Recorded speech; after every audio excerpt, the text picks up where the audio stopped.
Hello, and thank you for joining us for a look at Coconino County's Utility Scale Renewable Energy Ordinance, commonly referred to as the REO. We hope to provide an in-depth view into the drafting process, the details of the ordinance, and the next steps.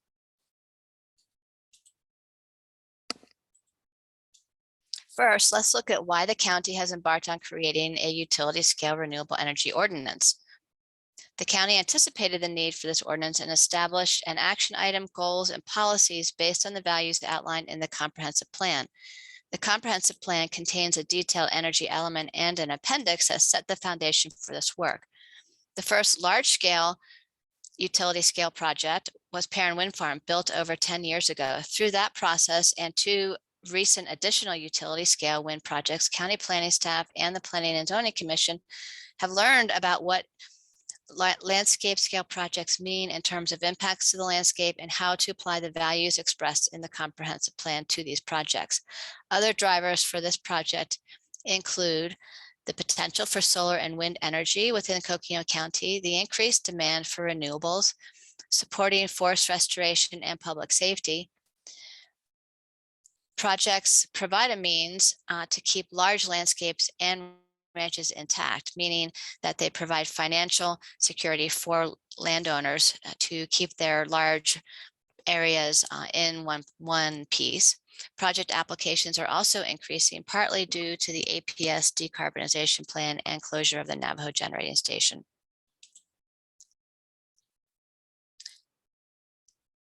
What types of facilities will the ordinance address? The ordinance will become part of the county zoning ordinance and is specific to three types of renewable projects: solar, wind, and biomass.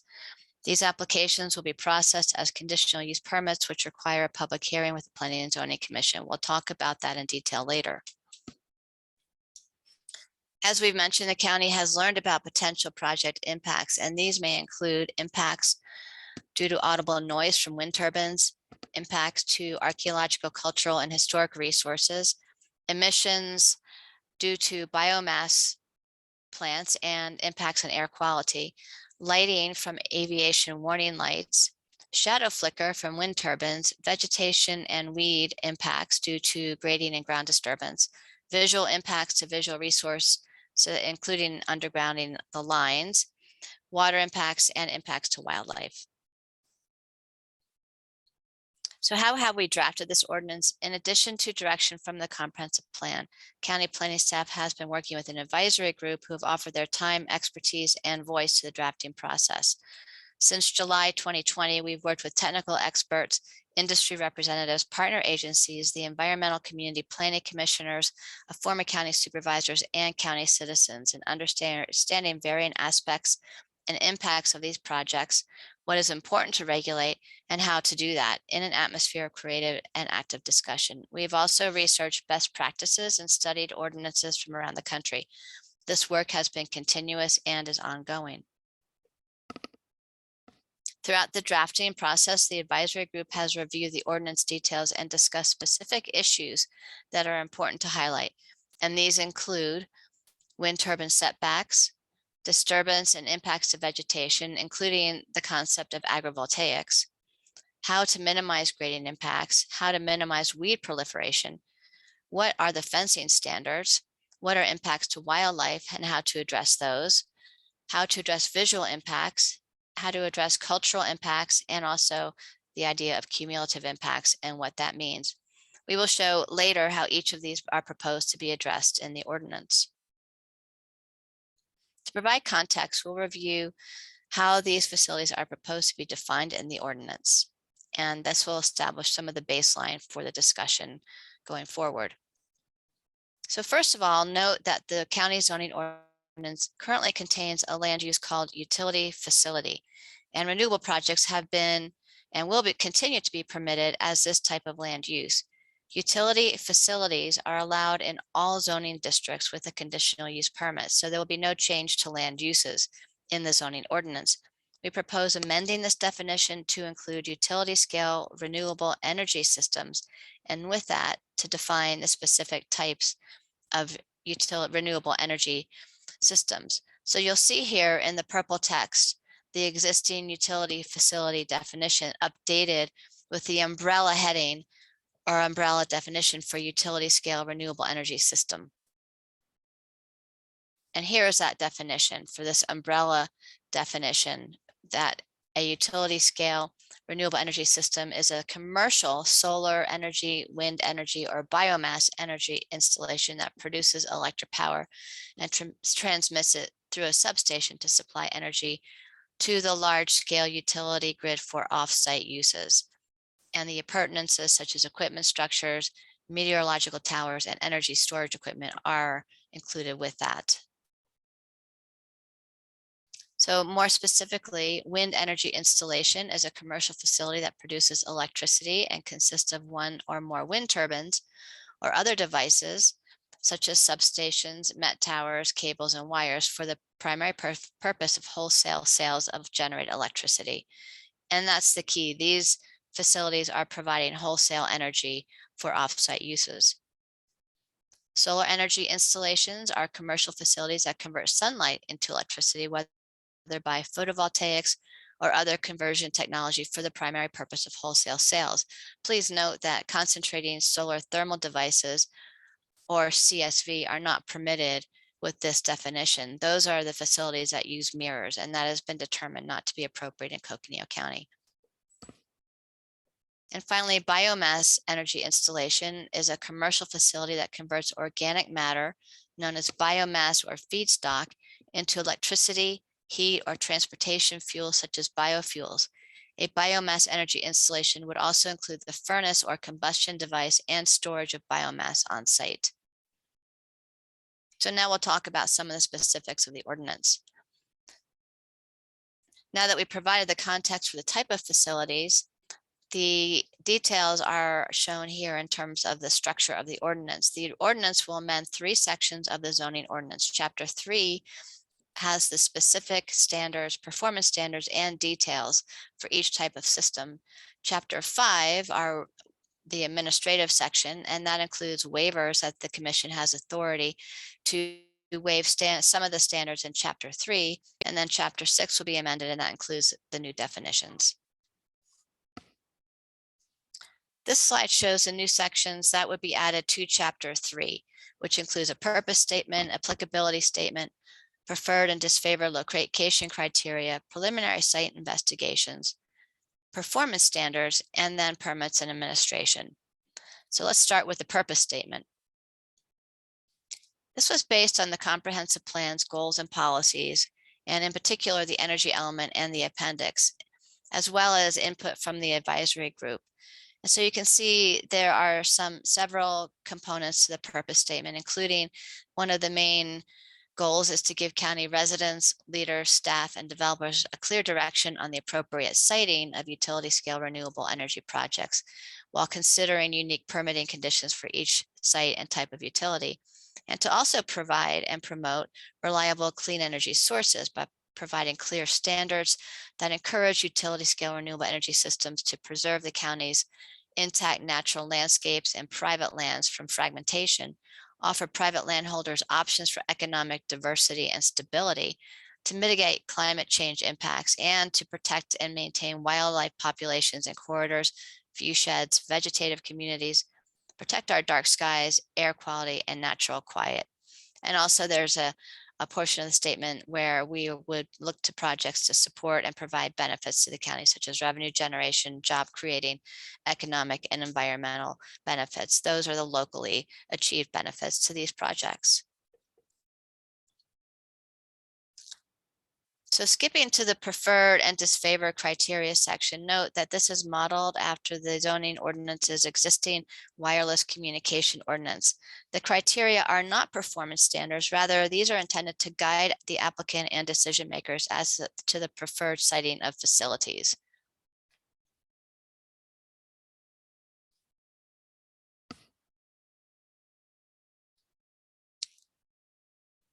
The section regarding preliminary site investigation is intended to require preliminary investigations or information that are provided early in the process to give the applicant, the county, and decision makers information very early about important resources that may be impacted by these projects, and to find ways to design the site and to mitigate the impacts.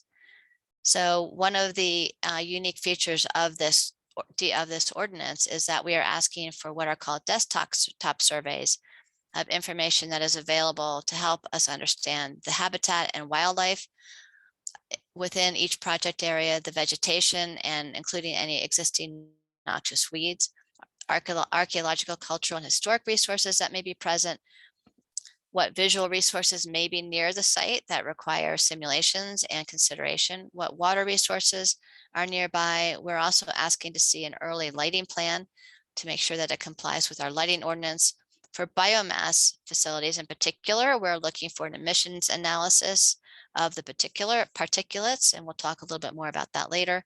And in addition, we would be asking for a description of the current and traditional land uses so we understand how that fits into the purpose statement. In terms of performance standards, we have some specific standards that we'll talk about, including sensitive area avoidance, vegetation, weed and landscaping, wildlife management, stormwater management, fencing, audible noise limits, setbacks, height and standards between zones, visual impact, signs, roads and access. So we'll discuss several of these performance standards in detail. First, the purpose of the performance standard regarding sensitive area avoidance relates to preliminary site investigations. And this is where we'll take that information and look for a site plan that is designed to avoid these sensitive areas and reduce the likelihood of significant adverse impacts.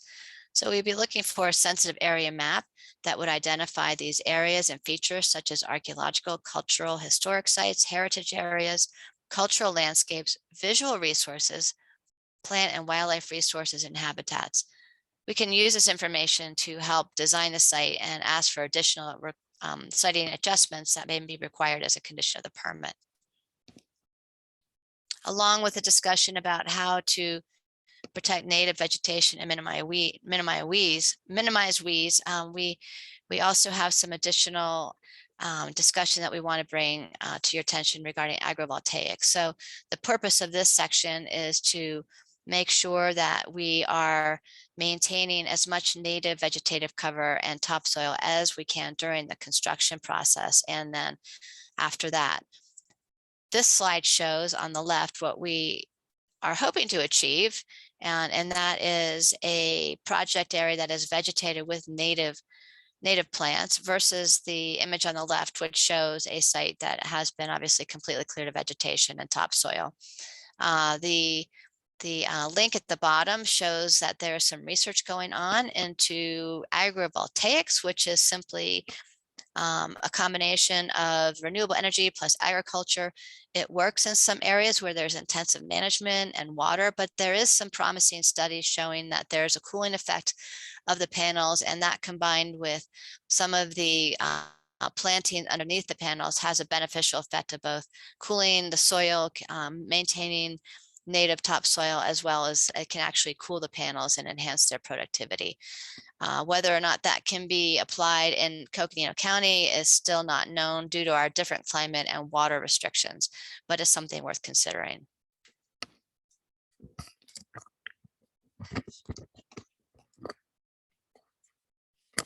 There have already been efforts in Coconino County by many different groups to identify important habitat for wildlife that should be protected. It's habitat that's necessary between different habitat areas so that animals can travel in between these areas seasonally, which are necessary to find food and mates.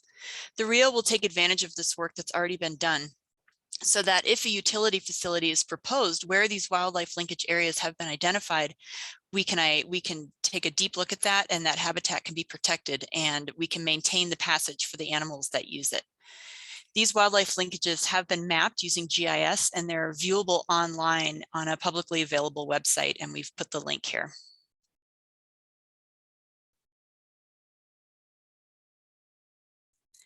An idea we've had in order to minimize the amount of habitat that is made unavailable by fencing is to have a gap underneath the fence.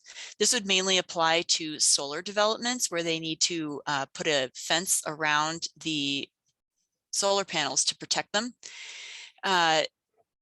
if we put a 6-inch gap along the bottom of the fence, that would allow medium-sized animals to access the area inside the fencing. In order to help you picture that, here's a photo of a kit fox in California passing underneath this gap in the fence. That's a small kind of fox. This fencing would be required of developers to minimize the amount of habitat that would be lost.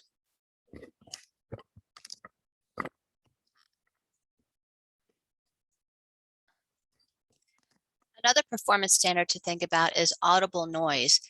We do understand that wind turbines create a certain amount of noise, and so a standard has been written into the draft that decibels at the property line would not exceed 50 decibels, measured by a qualified expert and demonstrated by a noise analysis. This decibel limit is consistent with noise limits used for conditional use projects throughout the county, such as for the indoor shooting range approved several years ago and generators related to campground projects.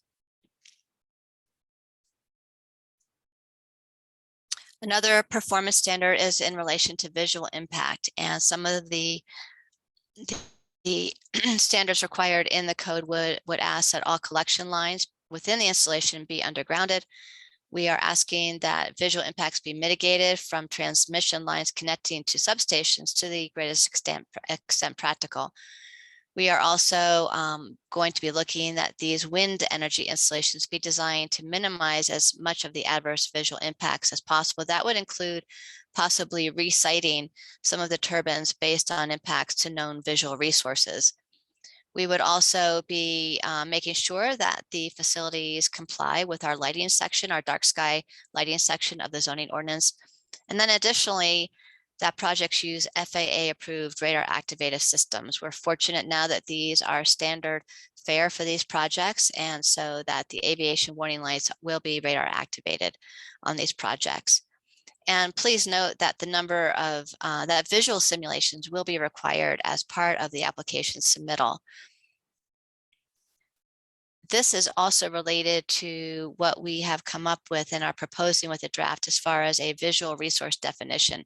So this was something important to understand, that there are certain defined visual resources, such as scenic byways, scenic corridors, scenic roads, historic roads, etc., that the county knows about, that are already identified, and that we can request applicants to simulate visual impact from, and that we would be specifically looking to protect from visual impacts. The image on the right is an image of Highway 180, which is known as a scenic corridor.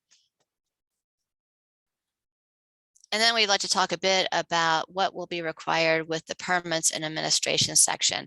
So we have specific application requirements that are detailed just for these types of utility facilities. And that would include having a detailed written narrative that talks about the current best practices, the technology being used, and the anticipated impacts, as well as other details. We will be seeing architectural drawings. Again, we would be seeing that visual impact analysis to include the visual simulations. We would have a traffic impact study or analysis. We would have a cultural resources management plan that would detail how any cultural resources or historic resources would be managed throughout the life of the project, including construction. And then also we would have a public safety, fire protection, and emergency management plan. In addition, there'll be a wildlife protection plan, erosion control, and noxious weed control plans. We'll be taking a look at compliance information and lease agreements, and then also the idea of participating or non-participating property owner confirmation. This is another concept to think about. Energy developers often work with neighboring property owners to bring them into the project area. Although they may not have actual facilities on their site, they are participating in the project and receiving some sort of benefit from the developer as being a participating property owner. So you'll see that throughout the ordinance, we make a distinction between participating property owner and non-participating property owner. It's Also important to note that we are requesting decommissioning plan and securities. Once a project is not operating for 2 years, then they would have to remove all of the equipment and grind down to a depth of 3 feet any of the foundations that have been poured for the turbines and the installations. We would also be asking the applicant to identify any modifications to the standards or the waivers that they would be asking for the commission to consider. There's also the option for the county to contract with a third party to help review large projects and also to provide technical expertise. And then finally, the monitoring plans and compliance reporting are important aspects to consider, and we'll talk about that in some detail next.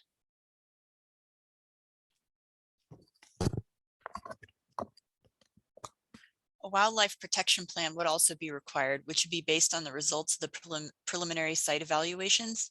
This would detail how direct and cumulative impacts to wildlife, and then what's important for wind utility facilities. We would look at impacts to birds and bats especially, and then also the wildlife linkages. And this report would show how impacts to all these important resources would be avoided through project design and then evaluation, monitoring, and mitigation strategies. Another really important aspect to look at for these projects is not just to look at the impacts from one single project on the landscape, but look at all the other projects that are present and potentially foreseeable in the future, all the impacts together that all of these projects would have on different resources such as wildlife and migration corridors.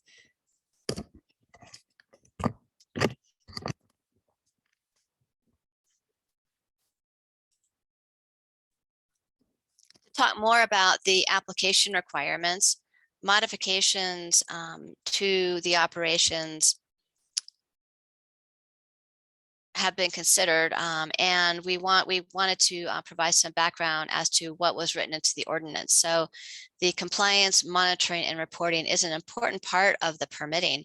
And so the monitoring plan and compliance reporting is currently required, proposed to be required yearly or per the specific permit conditions.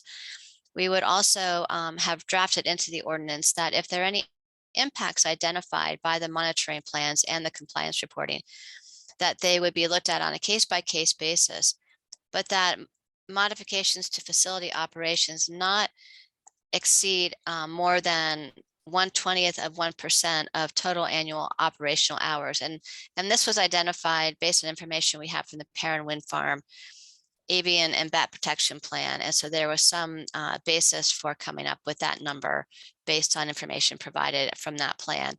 And then finally, some offsite mitigation of like kind would be potentially required if there were some impacts that needed to be mitigated elsewhere. So now we'll talk a little bit more about some of the utility specific standards. So there are some general performance standards applied to all of these projects. And this would include that projects be designed to limit perching by birds for wind and met towers, that there be bird diverters on guy wires. Above ground power lines would need to comply with the avian power line standards. In addition, there are performance standards related to safety and shadow flicker nuisance. Shadow flicker is a term that's also a new definition based on these projects, and that has created a strobe-like effect when the sun is passing through turning blades. And so you'll see there that the shadow flicker nuisance be limited to no more than 30 hours per year to non-participating property owners, and also that the blade sweep be a minimum of 30 feet to the ground. That's another safety issue. As we discussed briefly before, there are some air quality impacts for biomass plants. And so we would ask to see the Arizona Department of Environmental Quality permit in terms of how any air quality impacts would be addressed with biomass plants.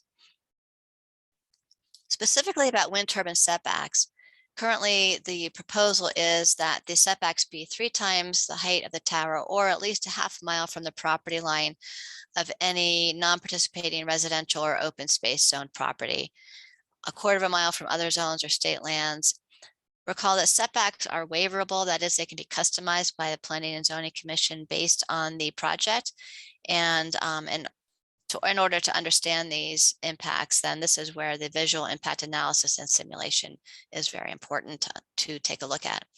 This image shows some different perspectives on wind turbine setbacks. The image on the far right showing the smaller wind turbine is actually a 1 mile distance from a non-participating property owner, a 1 mile setback of a 300-foot tall wind turbine, which is based on the parent wind farm application and permitting requirements, conditions of permit of approval.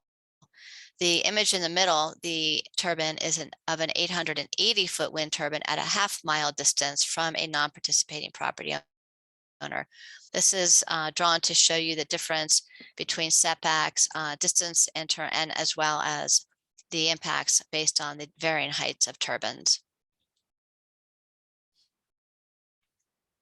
Specific to solar installations, again, these are permitted as a utility facility conditional use permit. The size of the system, that is the generating energy being generated by the system, is not differentiated as it is in some jurisdictions. And these installations must meet the height and setbacks of the zoning ordinance. But again, modifications are allowed by the planning commissions to provide customized standards for each project. Regarding biomass energy, we have learned that it's likely that the minimum site required would be about 20 acres. Noise will be an issue because the operations are continuous. They operate 24 hours a day. Another issue to think about for biomass will be the storage, on-site storage of materials, which may include material piles of 30 to 40 feet high. That image on the right is of a biomass plant, and then the link below is a fly-through of the same facility. And so there are specific standards for these biomass plants. They must meet the height and setbacks of the zoning district. And again, talking about emissions analysis, that an emissions analysis in consultation with the Naval Observatory for biomass plants would be required. And that would identify the project locations, the technologies that will be used, and the potential emissions and particulates. And this is important, again, to our observatories, what they're trying to maintain their clear, dark skies to conduct their research. We've talked a lot about visual resource impacts. The image on the right is a visual simulation of the recently approved Babbitt Ranch Energy Center.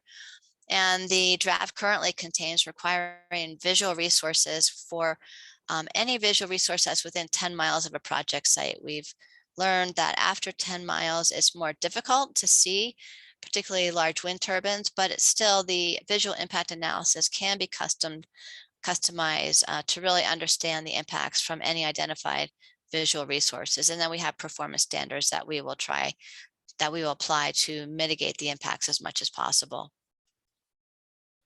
So some other details, we've identified some projects that are related to this ordinance writing, but actually have broader application. And one of those is that when we were looking into how to address visual impacts of wind turbines, we've identified the need for countywide visual resource inventory, which could be useful for a number of types of projects.